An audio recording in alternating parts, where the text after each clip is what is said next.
Cassiopeia has even dropped off a lot of people's lists, but still finds some bans in North America.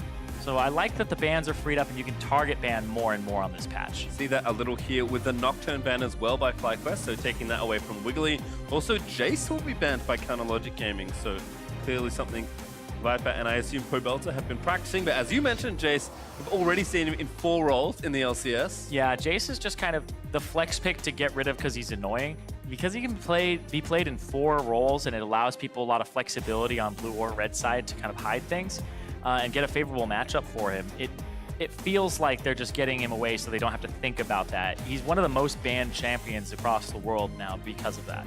Also, Thresh banned away from Biofrost by FlyQuest, so we'll see how the rest of this all happens. Silas getting banned away by CLG is becoming increasingly popular as a red side ban, given the strength and flexibility of that champion. Yep, he's very, very present in the mid lane globally. Not as much top lane, but he does have the flexibility, which is what you're talking about. Oh, stealing away the Ezreal here for FlyQuest, so that's why they took away the Thresh. We've seen a lot of Tahm Kench as well from Biofrost, and of course, we've talked at length about Darshan Sion, but CLG do want to short in their bot lane ASAP. They'll take Sivir and Braum. Yep, you want to take the Braum away so it's not Ezreal Braum, this really dominant early game and kind of late game bot lane. Because Ezreal's supposed to be meh at the early parts as he gets tier stacking, but the Braum enables him to go ahead and just have engages that he wants to.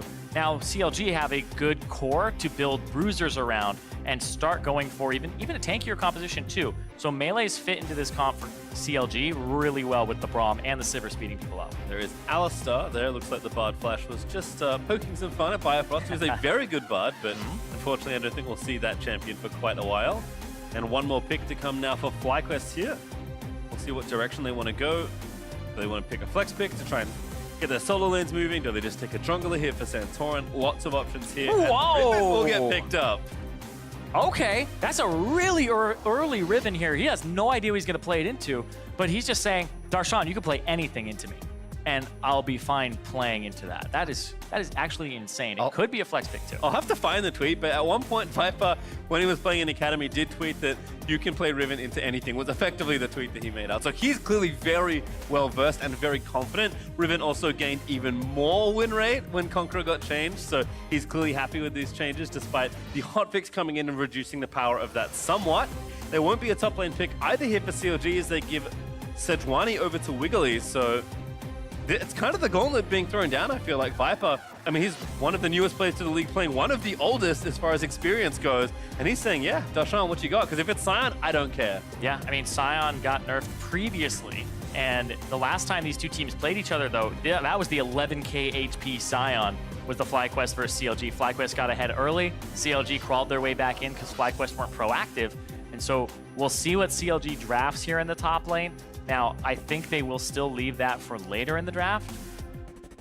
Actually, I take it back. I think that they'll pick their top laner next, and then they'll pick their mid laner because they want something for PoE. Because I was like, it's PowerOfEvil in the mid lane. He's going to want that favorable matchup. Doesn't matter if the Riven gets flexed to jungle, because I saw that in the LCK, and it was actually rather good at team fighting and having mobility. That's the thing that people don't remember about Riven is she has effectively 2 sources of crowd control that are AoE for a big team fight. So she is actually a really good team fighter. Yep, kind of the burden of execution is the tough part on Riven, but certainly we know Viper has gotten that down, as J4 will be the ban there for CLG, which also does target top and jungle. I think more jungle given what we've seen so far. There's Poppy also banned, so continuing to add to the narrative alongside Renekton that this will be Viper's Riven in the top lane. And these are 2 counters to it. The Renekton will kind of destroy it in the early game, can use Conqueror himself, and then Poppy is very annoying for the Riven to play against because you can block the 3rd Q, you can block the E dash, which is a big part of a lot of the cancels and combos, and it's quite favorable, I would say, into the Riven. Sure, you don't stomp it, but you really stuff it. It's honestly miserable if you fall behind. Poppy is just very frustrating champion to deal with. So is Zoe, so that will be the pick up there for CLG. They are actually giving Darshan last pick though. I'm actually shocked at that. So they're saying, let's just not risk it. Zoe's a good enough blind pick into anything right now that they'll deal with it, especially with the LeBlanc taken away. And looks like it'll stay safe here perhaps in the mid lane as Orianna is the hover. Orianna, Syndra are like the only 2 that I would really say you might want to pick into it, and you already have the Alistar to combo with it, and it gives you more team fighting presence too. You can go ahead and throw the ball on the Riven if you wanted to. We'll see what the last pick is here, because between Viper and Santorin, FlyQuest do need to finish off this draft. I imagine, again, Santorin also probably talking to his coach as he's Yeah. there on screen. So I think just discussing what jungle picks they'd want there against the Sejuani. Santorin has been very versatile as a player, been very impressive so far in FlyQuest, and he'll fall back to Olaf for this game. Yeah, I was like, there's so many things that you could go for. Looking at the enemy team composition, I wouldn't say go for something that's super early game, like a Rek'Sai or even a Lee Sin. I wouldn't want to play into this, but I would want a little bit more engaged. So he's going for something that can dominate the jungle and kind of play off the fact they have a Sejuani, and you'll be able to kind of play to your lanes and get the Riven ahead based on whatever matchup it is. So you'll have a stronger 2v2 jungle. And now Darshan, he's going back to the Jax. It's back. Jax, last pick there for CLG. Don't think that's Viper's Orianna as they do swap back and forth. But Look at that, 100% win rate. Yeah. Darshan didn't play the Jax. No, that wasn't his. Yeah. But it's definitely a champion that I remember him for back in the Dignitas days. You go all the way back, you're like, oh yeah, Zion Spartan, you're just gonna slam turrets with that and have split pushing back doors. And Spear of Sojin is fantastic on him, and it fits right into his build. A lot of Rivens will still go for Death's Dance and Black Cleaver, and Jax just wants Trinity Force into Spear of Sojin. It fits right into his build perfectly, so we'll see if he builds that second and how many E's he can get off in these fights, or if he can even get to that point. And there's certainly a difference here for Darshan. We've, again, seen a lot of success with really solid bot lanes there for CLG, with PowerOfEvil on basically whatever pick he feels like that he can succeed on, and Darshan on something really stable where they can team fight in the late game. So Jax is a departure from that sort of style. You are kind of throwing the gauntlet back at Viper, I feel like, after this blind pick Riven, but certainly a potentially volatile top lane matchup, because I think if either of these champions take over, they'll have a huge impact on the result of the game. Yeah, and that's why I'm watching the junglers again. Whenever it's top laners, it's like, all right, it's not an island. Everybody thinks it's an island, but when you look at the 2v2, I think both of them are actually quite potent. Santorin will bring a lot of damage with the Olaf, but at the same time, Jax plus Sejuani is great. You jump on him with Q, smack him with the W resets, you stack that stun real fast. I'm watching the top side. Well, FlyQuest versus CLG, let's get it going. CLG still looking to scrounge up some wins. In fact, both these teams would much rather start 1-0 than finish 0-2, which of course was the fate of their last weekends. And it's so funny because FlyQuest, they were in contention for top spots for a bit. Everybody's like, man, maybe they are like a top 4, top 3 team. And then they started having this slip with the 0-2 weekend last week. And those 2 games, though, FlyQuest doesn't feel like their record reflects how good they are, because they've had leads in almost all of the games they've lost. They've been so close. Like we said, they were winning both against Cloud9 and TSM, and then they just dropped the ball. They could have been 7-3 by a few plays. CLG, on the other hand, though, they've had games where they're just falling behind so quickly, and that's why this game, I'm really watching Wiggily to see what he can get done in the early game, especially as the Sejuani. Even if it's just avoiding Santorin and not letting the game get out of hand, that's going to be enough to be like, all right, we'll set up for the scaling. I think for CLG, certainly seeking consistency, perhaps more than anything else. FlyQuest in a similar vein, but they're challenging for different spots up in the standings. Well, they should have been. Right now, it's 1 win apart. CLG wins this, they're tied with FlyQuest. And that's the thing, right? What do you have to do to be a top team? Beat other top teams is one, but not lose to teams below you is the other part of the equation. Well, the other thing, too, is it would be really scary for FlyQuest because they lost last time. CLG would have 2-0 head-to-head, so if they tied each other in the standings later, CLG would just be automatic higher, right? Well, 1 game here. Leash on the red there by JayJ and Turtle. Santorin will finish off that buff. Curious to see where Olaf goes. He is one of the more unique junglers as far as pathing choices you can make, but no matter what choices he makes, it will blitz through the jungle more than likely. You can see him just mashing down the Raptor camp. That's so quickly. Yep. And he just moves on to the next one. Not going to go for a Scuttle Crab on the bot side. Wants to go top side because that's the side that has the really volatile matchup like you were talking about, Pastry, with the Jackson Ribbon. So run up there, get that Scuttle Crab. You see Wiggily on the bottom side. Maybe potentially even you start doing stuff like getting his Krugs or anything like that. You kind of want your blue, though, before you do that. Also, this is the new updated animation Olaf, so Ooh, pretty colors. looks so shiny. I was wondering why the axe was sparkling on the ground. Yeah, also new animation Ribbon, too. Oh, that's true. I actually meant to ask Viper if that makes a difference, because he's played so many Riven games with those old animations that, and Riven is so precise. Look at that that craggy he's actually ice. very used to those, as Wiggily will catch Santorin at the Raptor camp and deny any sort of steal, but Santorin will just fall back to his other side of the jungle. Man, I don't think you could ever lose your axe if it has that gigantic, just graggy ice thing on it. On the that's ground. on you for sure. Yeah. Sometimes you do lose it in a team fight. You're like, where's that thing? Right there. That's actually a big upgrade in terms of seeing where it is. Also means people can avoid it a little better when it's on the ground. Try to lead you away from it.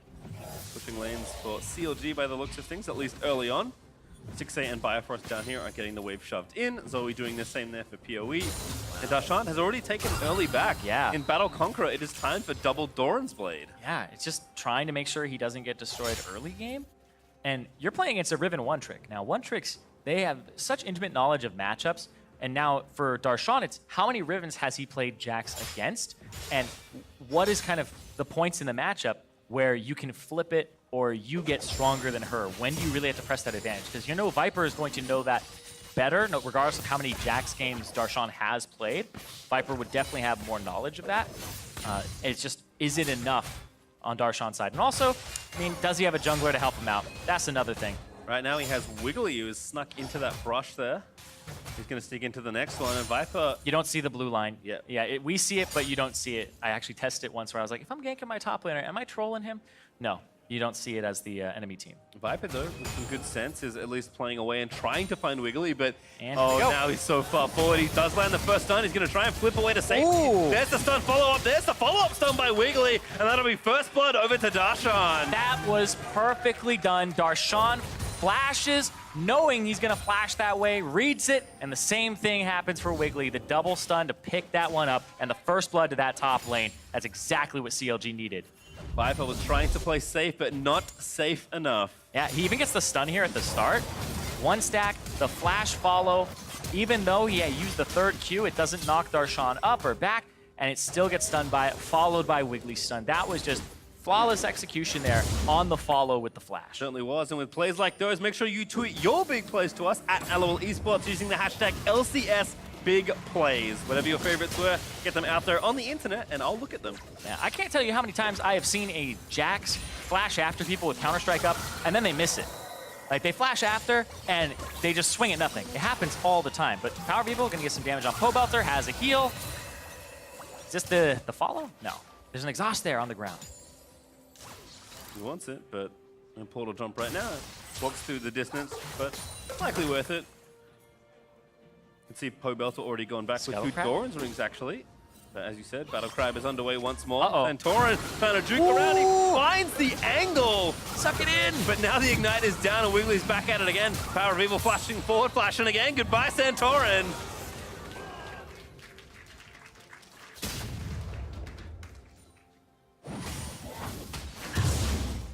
The Zoe flash follow is just, it's always tilting. But it's perfect. It's perfectly done there. Like, legitimately, he had the exhaust, throws it down, follows with the staggered summoner spells, and is able to pick up his flash. Santorin almost made it out of that. I thought he was dead to rights as soon as the bubble came down. Didn't even matter. And you asked this question in the draft, saying that Wiggily needs to show us more. In this game, we've seen so much already in these first 6 minutes. Even going to get the Gromp and get out safely. And he has a big experience advantage right now over the Olaf, which is something that shouldn't happen. Olaf's going to go pick up his wolves, and this was great from PoE. I have to say, the fact that he corrals him here, throws it perfectly, that is the most annoying beach ball. You have to kind of get around it. Doesn't go for the blast cone. Gets followed by PoE, picks up the flash. Airy for the kill. Last little zap comes through. Sparkles everywhere. Yep. PowerOfEvil gets the kill. There were so many things flying off from there. Just like the W over and over and over again. And then the Airy. Excellent champion. There's Darshan back here with Viper 1v1. The worst part is I'm up here with you, who actually plays that champion. Don't tell them. I know. People This like always comes up when we cast together, because by the way. people like you and they shouldn't. No, I'm You have to tell you play people Zoe. to play Zoe. All right, Drake's down here in the bot side for Santorin. So trying to get something back here in this game. I'm just kidding. I love you, man. You're right. The people do have a right to know. I love you despite that. So That's true. That is that means that's a big ask. you're a man of character. But the dragon goes over. We have the Cloud Drake for them, and good block by Biofrost because it would have done more damage to Stixxay. So they get to stay in this lane. Stixxay did go for boots too early, so he's trying to dodge the skill shots, making sure he doesn't get hit by Ezreal Qs consistently.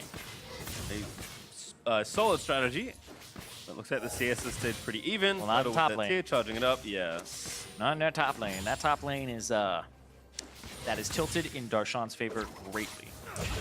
And again, we have seen Viper, not get massive leads in lanes before. I think even fall behind perhaps on this Riven, but he does have a huge effect in team fighting. Well, that being said, Jax doesn't really want to team fight if he can help it. So there is an interesting dichotomy of Viper and his team fighting Riven versus the side lane pressure that Darshan will continue to apply more and more as this game goes on. Yeah, the side lane pressure, they really have to worry about. Santorin, also him getting killed, he was kind of the backup for Viper. He's the one who's supposed to be helping them win the 2-on-2. They don't win the 2-on-2 anymore. Darshan has 1 kill, he's up in items, and then you have Wiggily, who's got 2 assists to his name, and he's got what was before a small experience advantage. He'll probably be made up here by the clear speed of Santorin, but the fact that the Sejuani is in the position she is as a champion that's supposed to scale, then the 2-on-2 is something that I don't think they can reliably play towards on the FlyQuest side anymore. See Wiggily continuing to get crab on that side. Darshan with a huge smack with that Empower, and Conqueror proccing there as well. Blue buff going to get contested. Santorin does get it. PowerOfEvil already has his though, so that will not be over to Pobelter.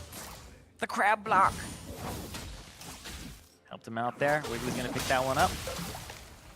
And that's more topside pressure. They have the control wards down on that top side. The bottom side is just Stixxay and Biofrost just trying to clear minion waves out. That's it. It's just play safe with the Sivir, look to scale on this side of the map, because you're winning the top side. Yeah, I think if Stixxay doesn't see any other champion for the rest of this game, he'll be happy. Yeah, I mean, I think Darshan would be the same way. Just run it down top, but Stixxay, in particular in this composition, absolutely. Just go ahead, shove. Ooh, okay. And now you can kind of start to see the extra element being added to this. Yes, there is a pretty substantial CS difference here in mid lane. Pobelter will collect some plate gold by the looks of things, but PowerOfEvil is consistently leaving his lane to apply even more pressure to the top half of the map. He's invading the jungle, he's threatening Viper. Yeah, and Viper on this champion that he's known for, not doing too hot after that first gank. He's still struggling. It's a 20 CS advantage. So this advantage is only growing for Darshan, who's keeping him in lane. The teleport is almost back up for Viper. Oh. That's some nice geometry there. Ulti from Wiggily. Cleanse used by Pobelter. Duke's out of the way, and now Santorin's back around. Shockwave in. Here's Biofrost, though, to stop the festivities. Olaf still chasing through. Good axe actually slows to it, and the smite will force Biofrost to flash away. The last axe, not enough. Pobelter, he wanted it, but the ball gets blocked. Ignite now down for PowerOfEvil. Pobelter will walk away as JayJ roams up, but that was so close. That was incredibly close. Biofrost has the E available, blocks the ball, and then blocks the damage too, because you'll absorb 1 spell when you first put up the Unbreakable. And that was all Pobelter had. So he does live in about 29 HP, I believe the number was. WildTurtle farming away as everyone has left his lane, which feels pleasant. But Viper still feeling that pressure. Darshan building that lead, starting to hit the turret and get some of its plates. Viper is doing what he can to keep that from happening too much more. But Darshan, with all this vision, all this pressure that CLG are applying, that's why he's able to play so far forward against this turret, because oh boy, if someone tries to answer, CLG will be there first. So I checked the gold. Everybody's got like 2,000 gold in the top lane. So they're little baby top laners right now. If everybody runs in there with items, like a jungler ganks or a mid laner, you're going to be blowing these guys up very quickly because they have so much gold to spend. And if you're looking at like even the Zoe, who's got 1,300, you're looking at Pobelter coming up, you're ganking a guy with 2 longswords and a Doran's shield. So right now, the top laners, they're trying to back or find the window to back. Darshan doesn't have his TP yet, so he keeps forcing Viper to not back and TP in, kind of keep him in lane. And I'm waiting for the junglers to come top, but they can't right now because Mountain Drake's on the table. This is where you're juggling so many jobs. I feel like the plate greed is what's keeping the top laners in the conversation, because Darshan is like, I can see those 3 plates. I can take those 3 plates. I have 2 minutes. Wiggly's going to start the Rift Herald for me. CLG deciding to, again, continue playing to this half of the map. Darshan is just, yeah, you said it, unrelenting. Will push as many minions as he can in towards your turret, and Viper, he just wants to get some gold, man. Or spend his gold, I guess you should say. Yeah, as soon as he comes back with some item, because Riven without CDR is a very different champion than Riven with CDR. So as soon as he starts getting, even Caulfield's Warhammers going, he'll feel so much better in this matchup. But pressure will not stop as Wiggly is instantly to the top lane and channeling the Rift Herald. They're going to use it to try and shut down this lane that looked like FlyQuest wanted to snowball with the start of the draft. And they're just going to give solo gold to Darshan. This is just He can see the plates. rolling. He'll collect them. My goodness. Yep. That is a disgusting amount of gold. Oh, Wiggily. Insult to injury. Viper forced to dash and flash away. That's probably going to give Shella yet another chance. The Drake does go over to FlyQuest, but the story is tilted heavily in CLG's favor here in top lane. That Rift Herald gave Darshan 930 gold. It smashed the turret for 310, kills it for 600 more, and ends up with 930 gold from that Rift Herald handed off. Sleepy Santorin. The PowerOfEvil again. Even was back towards the top half, making sure that if he needed to provide coverage, he could. So from Phase to Trinity Force, immediately. Not bad. Yeah, it's a 2.4k Oh, and a gold BF lead. sword, you know. Spear Sojin's next, right? So Spear Sojin, you usually buy it on other champions when you're snowballing. It's mandatory on Jax to just have these amazing fights later in the game. But he's up 2.4k gold. Yeah, it helps that he's also snowballing in this game. You can see for Viper, just the Warhammer still has more gold to get, does decide on a BF sword and a Kindle gem, but like building on a budget here for this Riven. I feel like snowballing is like, it's a term where it's got semantic satiation for me, where it doesn't mean like, it's not as impactful anymore because people use it all the time. He's not snowballing top lane, he's avalanching top lane right now. He has 150% of the gold that Viper does. That's a big snowball. It's a Or I guess a lot of snowballs all collected together, ruining a mountainside. Something like that. We'll get there. As you can see the turret plate difference, basically all belonging to Darshan. With maybe a few here and there. In fact, that is, because he took that whole turret before 14 minutes, so all the plates belong to Darshan, all the item leads belong to Darshan, experience lead probably belongs to him as well, and whatever side lane he chooses is his. He is still back towards the top half, and Viper has a big hole to try and climb out of. Look at that. It's 2.4k gold. It's just an insane lead. He's at 7,000 when he's at 4,500. And, you know, it's not like CLG are dramatically losing other parts of the map as well. Yes, there are 2 Drakes for FlyQuest, which cannot be ignored. There's a TP down for Turtle, who's also collecting his farm, but I mean, Stixxay is his Essence Reaver first, so he's looking to continue his farming pattern. We've got the first item done for PowerOfEvil. Like, CLG are cruising at this stage. Everybody's within a few hundred gold of each other. It's kind of WildTurtle with the Kleptomancy is up about, I would say, 550-ish over Stixxay. But then it's just that the gold lead pretty much is Darshan. He's the guy that people have been criticizing on this team, saying like he can only play Scion or he's not carrying his weight. Right here comes the TP. They're trying to make this game blow up in their favor. Guys, forgot about Jax. Good headbutt there for JayJ, but now WildTurtle, the target flashed in. Looking for the Bronze-Stun. We'll find it. Goodbye, Ezreal. Goodbye, JayJ, as Stixxay gets that kill. And they give another one over to Darshan. 2-0. He's got a bounty that's stacking up now. And it's time for him to go after more turrets in the side lane with nobody to answer. It's a perfect situation for the Jax. And again, Viper had to play so far back in that spot. Oh, that hit. Oh. Good cleanse by Pobelter. Yeah, you have to bring that against the Zoe or else you're just going to get blown up. And especially with a Zoe that has a Sejuani alongside it too. Well, Darshan, though, going to get those turrets. A sound as satisfying as it was all those seasons ago when he was winning on this champion inside lanes on this team. It's just crazy to think of the legacy that this champion in particular has for Darshan. Yeah, and he gets to kind of pull it out here against a guy who's known for his Riven and kind of show that he's still got it on this Jax and that he can hang with somebody who's even just one-tricking it.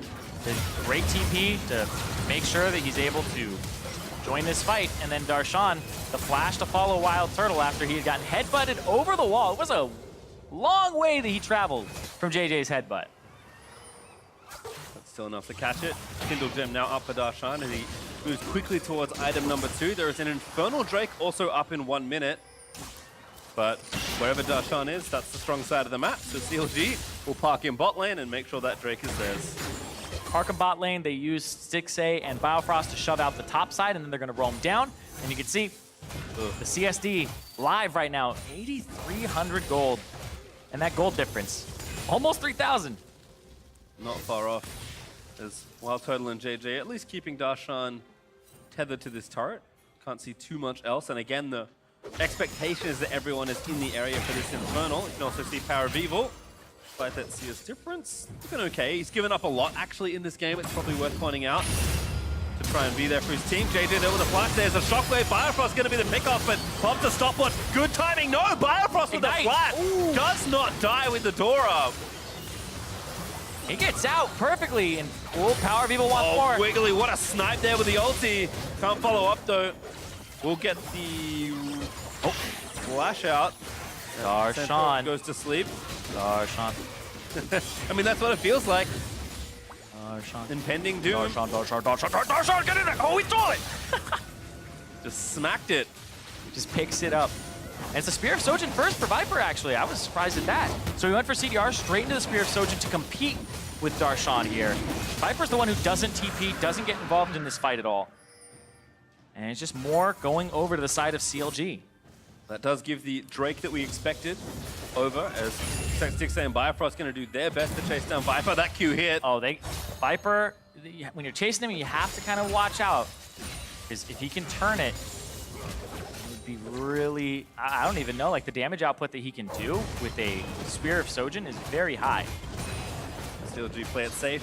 Stixxay more interested in taking the minions anyway. Darshan has promoted himself to FlyQuest jungler also. He takes down the Krugs. Yeah, that's always the feels bad man as the enemy jungler, because now it's no longer yours at all. He just starts picking it up. Maybe he'll tax his own jungle too, but the top laner gets ahead so quickly. And this is reminding me of those days where top laners, you know, they're still the earliest level 18 on average in every game, because they're by themselves getting solo experience. They start taking camps. And this is a snowball that they have to try and stop. You have to send people to it, and as the Baron comes up, you can't leave that side of the map unoccupied. And Darshan has officially hit Spear of Sojin. Yep. He's at that 2-item spike. This is a massive spike here. Still 3,000 gold up for him, so he is just doing work to get himself further and further in the lead.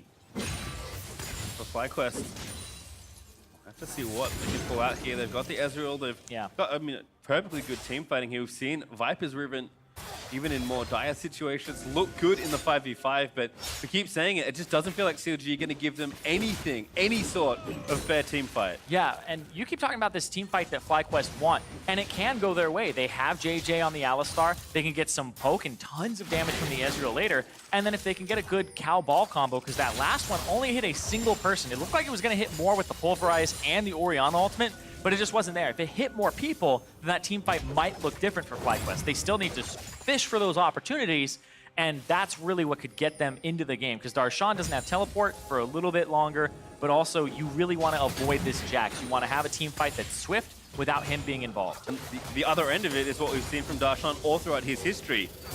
That team fight goes awry, that Jax is left alone, and you just lose the game straight up to this champion as CLG are trying to crack this mid-outer turret. Darshan again, continuing to play jungle. Will take down the big raptor. Also falling asleep at the wheel is Turtle. Not good, he needs to wave clear. CLG just have so much pressure around this map, and it does feel like the Baron threat is getting all too real. Wiggily, they see him coming down from the top side. They have to avoid a snap engage here from CLG. Oh. Good poke. Oh, JayJ so low, he's dead. Ignite. Oh, man. That's the gamble. That's the gamble. You sit there going, I can take it. Gets hit by it, ignited after he ulties, and he's just down for the count. That should give CLG enough siege pressure to knock down the turret that they've longed for. And I think at this point, as soon as this happens, as it does go down, with a bit of extra help from Demolish, an open map is a real nice playground for Jax. Is Viper going to get dove? Oh, there's the flash stun. Ult's going to miss from Wiggily, but Darshan straight under the turret. He's going to try for it. Doesn't quite go. Now Santorin here with Turtle. But CLG coming in to reinforce. Leap strikes back towards the turret there for Darshan. PowerOfEvil? Oh, not able to get the Sleepy Trouble bubble, but that's going to allow them to keep this turret for a little longer. And I feel like the overall strength of this top half of CLG is actually really cleverly put together. Zoe is great at assisting in any sort of skirmish, especially if you have to face check around Fog of War around big objectives. She's so frustrating, and we've known forever the combination of Sejuani plus strong melee champion. Didn't quite work out there for a kill or the turret, but I mean, something goes a little more right for CLG, and they're just smashing down these structures. Yeah, it just means the next time that Wiggily visits that lane with ultimate, it's much easier to land it onto Viper. Oh, he's actually starting this one off before anybody's really there. Nice ult by POB. I think Stixxay would have been in range with his ulti, but not able to follow up for the stun means that he does get away. Also had cleanse, so perhaps all right, but Pobelter certainly playing it safe. Yeah, using the lower cooldown, but it gives an opportunity for CLG to push in, not have to fear a team fight breaking out with the Orianna ultimate, but it'll be back up shortly as the wave clear just continues on both sides.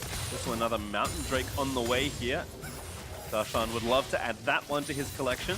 Oh yeah, it would help him just smack those turrets down very quickly. It's pre-mitigation, true damage, and then go towards that Baron. It would really help out. So it helps them with the fact that they want this Zoe to siege on Baron, and then it also helps them in the split push too. So this is an absolute like must-have Drake here. Uh-oh. Santorin's already shrunk. He's not fit enough this time. Oh, okay. Goes to sleep, pops the Ragnarok, and that's going to be Drake to CLG. And it was just right in that choke point, perfectly just laid down there. That's one of the things that Zoe's, you can tell when somebody's really played Zoe a ton is when they don't try to just hit you with it, they try to just cut off your path with it. And it goes a certain amount of distance based on, it goes a certain amount of distance outside of walls. So you have to push yourself to be a certain distance away from the wall. You can't just hug it directly or it might keep going through. So you have to step back like 200 units, throw it there for certain walls, step back like 300 and throw it on a different wall. So it's actually very precise. Years of Ziggs play for PowerOfEvil have prepared him to bubble choke the CLG. Continue to ride their advantage. It's growing up to about 5k now. I mean, we haven't talked much about the dual lane either, but for completeness sake, Stixxay does have 2 items and is farming in towards that Infinity Edge relatively swiftly, but it really just has been the Jack show here for Darshan and the rest of CLG with a wonderful supporting performance by Wiggily. It's funny because Darshan, he might have just been the key to victory versus FlyQuest in both their games. Last time it was him getting 11k HP on the Scion, scaling up. And this time it might just be the fact that he's on this Jax that got the early kill and shut down that risky Riven pick. And I am still looking for that way for FlyQuest to tip the game back over. You always think about something like Baron, blue buff, steal over the PowerOfEvil, Shockwave connects, hits Wiggily, but he's tanky enough to shrug it off. Yeah, they don't really have the damage for it yet. They're waiting for WildTurtle, who's going to have to scale a lot here. So you're looking at leading to Seraph's Embrace, getting another item on top of that. Darshan, it's not very nice what you're doing to Viper! Killing spree as he takes down the turret and the top laner. There's a difference between trying to be nice and trying to win. Nothing personal, but he's got to go for that W to even up the standings. And we've seen this from Jax. It just hits a point where you smack the turret and ignore the enemy champion. If the enemy champion tries to do something, you kill them along with the turret. Yeah. Full Jax mode at this point as Biofrost tries to find the pick onto Pobelter. Who has no mana. Pobelter doesn't have anything in the tank left, so he's just been wave clearing over and over again, and that's where they find the moment to just push him in. Now somebody has to go deal with Darshan, and Pobelter has to back for mana. This is going to be just pushes in all 3 lanes here for CLG. And Darshan has so much solo pressure that the vision for CLG looks good around the Baron, so he's going to leap away to a ward. Predator Olaf is chasing him down with some backup by the Cloud Drake, but CLG just swoop in the mid and take down another turret. Stixxay also pressuring in that top lane as well. Every single lane is under fire here by CLG. FlyQuest are running out of time. The Jax will just keep scaling, and he's got that spear ready to go. When he gets the Sterix as the next item, it just becomes almost unstoppable because he'll get that extra tenacity, and he'll have pretty much 2 dodges when he uses his spear. And right here, goes after the turret first. He has the Mountain Drake. He'll finish the turret before he turns on the Viper. He's like, all right, got the E up, pops the ulti, goes for it. And he'll have the E up again here for a second stun and just finishes him off. The spear does so much work in these fights to reset those low cooldowns. Yeah, all the mobility in the world cannot save you from a point-and-click ability. I mean, Darshan just out-fighting Viper in every essence and actually adding a frozen mouth. So he's abandoned his team. He said, team, go have fun. I will go win the game. It's not about, you know, there's not much CC for him to really have to worry about tenacity for when you look at the other team. This makes a lot more sense. Once he starts hitting Viper, he's not going to stop hitting him. Gets more of his passive stacks, gets himself cycling that W faster. This is actually really great as a pickup. And you look on the other side, Viper just now completes his Death's Dance. So a full item advantage here for Darshan, who also buys an elixir. Now, if they can find a way to kill Darshan, he is worth a ton of gold from that bounty. He is most of the strategy for CLG right now, and he is absolutely the largest point of power. So, again, it is tough for FlyQuest, very tough to do things in this situation. But if they find a way either on the top side, finding some kind of 4v4, or against Darshan, it doesn't take that much for FlyQuest to catch up in this game. Yeah, and it looks like they just went for another skirmish there. Darshan pops his ultimate, trying to make something happen. He's waiting for that moment where he can actually get in there. I don't feel like they're going to try to play towards him, though, because they don't need to. He's so strong, he's paralyzing the rest of the map, and CLG are freely roaming across the rift, taking the Baron where FlyQuest have no vision. Santorin is around the area. He might try and find a steal. PowerOfEvil also just going to not miss the shockwave. Baron is low. It does go down. There's Biofrost again going through. Darshan is destroying everyone as PowerOfEvil collects the first kill. Next bubble lands. CLG moving forward, going to try and finish off the game. There's a double kill for PowerOfEvil. He's going to try and put it on his back as Stixxay grabs the third. There's 4. The ace inevitable as Darshan looks to leap towards Santorin. Good chilling smite to keep himself alive, but that is the only good news for FlyQuest. Yep, he just gets to stay alive, but that is 4 dead in CLG. They're going to start pushing this down. They had the Baron. They had the team comp that allowed them to push all sides of the map, and Darshan getting fed, man, that just started the snowball from almost minute 5. 1 Jax is all they needed as CLG look to knock down the Nexus turret and add a win to their resume for this weekend. You will never forget my name again as Darshan carries CLG to victory.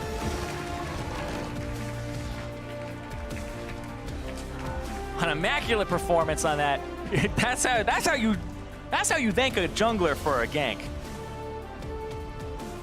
I mean, absolutely. Wiggily, excellent job. I think rewriting a lot of the mistakes that he had made in the last weekend for CLG. We talked about them wanting to find more consistency to, find another way to even attack the game, given how one-dimensional they looked with a lot of their drafts. Conqueror swooping back in and Darshan maybe just regaining some confidence, if nothing else. Yeah. Might be the answer for CLG. It allows them to kind of diversify. People were saying, all right, CLG have found this formula. Tank top for Darshan. PowerOfEvil on a carry that can scale. Stixxay will, bring up the rear and have some extra damage while Biofrost protects. Well, this game, he's not on that tank. They camp for him in the early game, get him a kill at 4 minutes, and then they're able to snowball from there, also killing the jungler. So Santorin isn't able to counter that pressure in the top lane, and that's where the snowball started from very early on. Well, we're going to move on down as Roof has a winner's interview on stage with CLG's jungler. Thank you very much, gentlemen. I am joined by Wiggily after their huge victory. What an outplay, what a game. I have to ask you, Wiggily, last week on Cooldown, you mentioned there were some mistakes Counterlogic Gaming had to fix to move forward. How do you rate your performance on minimizing those mistakes here today? Well, I think we did just way better overall. There wasn't any individual blunders, people dying in lane, people getting caught, just a lot of stupid stuff. So I think this is how we can play when that stuff doesn't happen. So I'm just really happy. Perfect. Final question is I want you to get back with your team. What a great win. Tomorrow, you have Liquid coming up. Can you produce the same results you did today?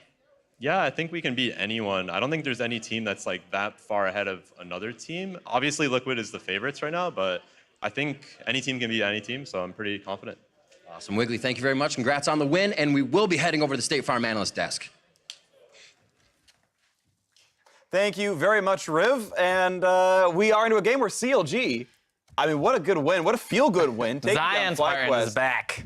And exactly. Signature champion for Darshan. Never doubted him. Jax, top of the order. And the team with the lead didn't throw. They actually just won the game. Yeah. The team that smashed early game actually won. Mark was having a crisis today with the I was games like, that were going on. He was like, the Costa de Fiesta doesn't have a single room that's not a fiesta. He turned to me and was like, is something wrong with me? Are you cursing the region, Mark? Am I too negative? Yeah. Yes. Yes, it's all your fault. But honestly, it was, like Wiggily said, the improvements were so big for CLG. You know, they weren't making as many of the mistakes that he was talking about, the people dying in lane, a lot of that stuff that makes it very difficult to judge. Are they executing on their plan correctly? Was the plan even correct in the beginning? Yep. And if we look at what they drafted, they did have a very clear plan. With the Jax, I think into Riven is a very good counter pick. Yep. And then they sent the early gank there too to get him ahead. And it was funny because I want to stop on the draft for a little bit and then go to that gank you're talking about because they blind picked the Riven. They gave CLG one chance to pick. And they're like, it's cool. We'll take Sejuani. We'll wait for your ban phase. And they banned Renekton. Okay, sure, good 1v1. And they banned Poppy, saying Darshan's going to play defensive tank, turn on the W, hide in her turret. He's going to be tank-only player. And he goes, nope, we're bringing out the Jax. 1v1 me, bro. They get that gank off. Now it's time for the replay. Wiggily shows up and puts the smack down. I mean, it's exciting. And this is a textbook gank, right? You sit in that middle brush while you wait for the lane to push back. Right. Santorin should probably be here. This is trademark 1v1 top lane. The wave pushes back. You should shadow as a jungle, but I think it's a good something gank. to know about that gank, though, is it was only set up because Zion Spartan pushed in for Darshan. Sorry, Jax is bringing back memories. He pushed in the wave early, and then everyone saw that he reset and bought an early Doran's Blade. And that's really weird for a person to do. I'm looking at that, I'm like, why are you doing that? But made the wave come back, and Wiggly's chilling in the bush for about 30 seconds. Like, at that point, you should know that there's probably something happening, but like, I didn't really understand why he backed, and that's only to bait out the wave. And I'm gonna say that's not gonna work all the time, but that's cool. Yeah, if there's anything fishy like that in a carry top lane matchup, I'm always so skeptical. Right. Like, all right, don't take any bait up there because top lane carry matchups can get out of control. And there is, go ahead. I was just gonna say it's also really important that their bot lane didn't feed because recently Stixxay and Biofrost. That's Wiggly said. Yeah, like Wiggly said it. You but know what he was talking about. You know what he was talking about, and like they have been struggling a lot. Even in recent weeks, Darshan's actually been playing really well. He was against Jace with J4 and was able to get some advantages in that lane. So the fact that they took him off tank duty, they put him on a carry, they played around him early, and their bot lane was actually the one who took this safe defensive matchup and went even was actually really huge. And there's a lot of factors in this, right? We're in a bottom lane meta where like Sivir, Braum versus Ezreal, Alistar is a very standard 2-on-2. That's not a threatening lane on either side. That's a farm off in most cases, and okay, if the Olaf ganks or if Sedge ganks, sure, that turns around.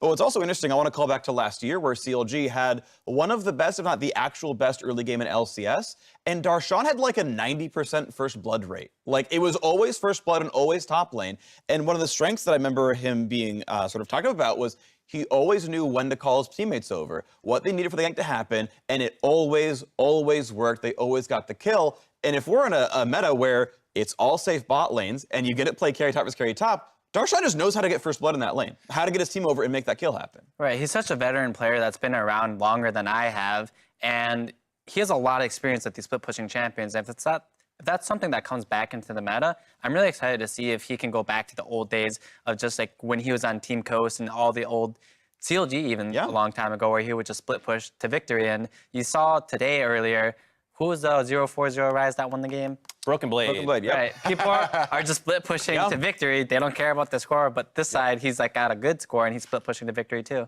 The big concern with that though is Wiggly, if he can have performances like this, because he didn't just influence the top lane, he influenced the mid lane, the jungle matchup, because he's playing tank versus Olaf, and if you get ahead of that with Sejuani, that matchup's over. So Sejuani's out-leveling Olaf is ludicrous. Yeah, so it was a big problem for them, but when Darshan was getting all those first bloods, it was Reignover, who was the early pathing god kind of guy. So if Wiggly can kind of step up into that role and then be more consistent with his mechanics in the mid to late game, that's a pretty good formula. Yeah, and he was pulling Huhi too, who's also like the obvious roaming mid laner, so it was a different staff around him. But if Darshan can get these performances out of a rookie jungler in Wiggly and PoE, who's not quite that same player, obviously still good, don't get me wrong, that's impressive, and that could be really good things. CLG, of course, got more going on. Darshan had a couple of nice 1v1s on that Jax, taking down this poor Riven, and yeah, he clapped some fools.